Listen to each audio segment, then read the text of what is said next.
there are so many stories out there about Chicago's youngest victims who are caught up in this cycle of violence that has been gripping the city. Now, so many of those stories you don't hear a lot about. They don't get a lot of attention, but this one did.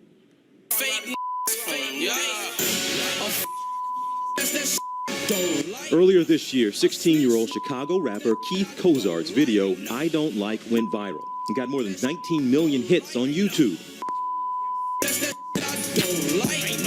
But Cozart, also known as Chief Keef, wasn't just a rapper. He allegedly has ties to Chicago's street gang, the Black Disciples.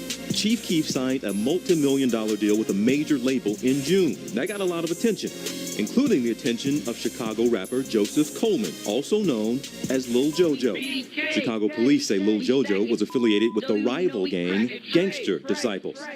Lil JoJo taunted Chief Keef by making his own version of Chief Keef's track, 300, changing it to 300K. That homemade music video shows a baby-faced Lil JoJo with his friends waving automatic weapons. What happened next unfolded over less than 2 days. On September 4th, 4:04 p.m., Lil JoJo posted a video of himself and his friends shouting insults at one of Keef's associates. At the end of that video, you can hear someone shout, "I'ma kill you." 7:30 p.m. that same day, Lil JoJo tweeted he was on 69th Street. Minutes later, someone in a Ford Taurus pulled up and shot him. He was dead on the scene. A tweet was made from Chief Keef's account mocking the death, saying it was sad because Lil JoJo, quote, wanted to be like us. That tweet ended with LMAO. Keef claimed his Twitter account was hacked and that he had nothing to do with the murder, a murder that started online. Well, Lil JoJo's mother, Robin Russell, and also Lil JoJo's brother, John Coleman, join me now from Chicago. Thank you both for being here with us. Ms. Russell, let me ask you first, certainly sorry for your loss, my first time having a chance to talk to you, but who do you think is responsible for your son's death? Chief Keef. You believe he himself pulled the trigger? I don't believe himself pulled the trigger. I believe he paid somebody to do it. Ma'am, do you fear? Why speak out now? You're talking to me here in a television interview. What would you like to come of this and you speaking out now? And do you fear for your own life?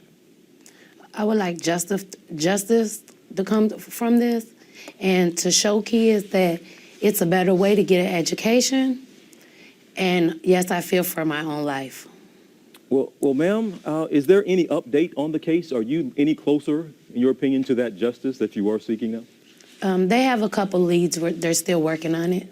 Do you think that your son's life is valuable in the eyes of the rest of the country, people in Chicago, the authorities? Or is this just another young black man who is now a number, a statistic? I think that my brother is something different than what's going on because of the music. That's what built like a bigger stage, bigger spotlight for what's going on, because he did the music thing. But we don't want him to just be, you know what I'm saying, remember there's just another kid who died. I feel like he died for a purpose, whether it was intentional or not. And we want to make sure that's expressed, you know what I'm saying? My brother did die for a reason, and we need to do something. I guess, what was that purpose, and what can we get from this or learn from this moving forward? He died for what he wanted to do. He was just working, you know what I'm saying, make his family successful. So in my eyes, he died because of that song, and that song was a plan to get us, you know what I'm saying, fed, have our team, have our family sitting comfortable. Okay, Ms. Russell, did you know your son was affiliated with a gang? Lil JoJo? No, I did not. What are you going to do moving forward then to make sure your other kids don't meet that same fate? Do you feel powerless when you're going up against the influence of the streets and of the peers that are around?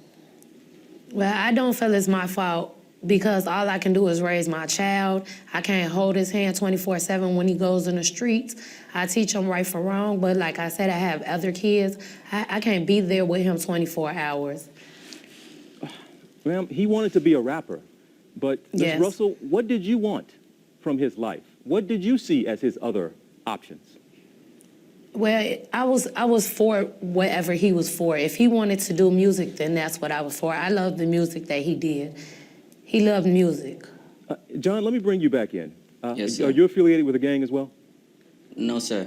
But you're hoping to be a part of the rap game, as you were saying a little earlier, too? Yeah, I actually started rapping before my brother, so that's why when my brother came in, it was a good addition. How are you going to avoid the same fate? Well, what my brother slipped up is obviously the title of his song and with the hook and what the song was about. So he messed up right there. So where I learned from that mistake is not to go target any direct large group of people. If I have a problem with somebody, my mentors have expressed to me that I need to go at that person, not the whole group. Ms. Russell, does that? A lot of people will be confused hearing that a song can get you killed. That should not be the case. Well, it shouldn't be the case, but it can.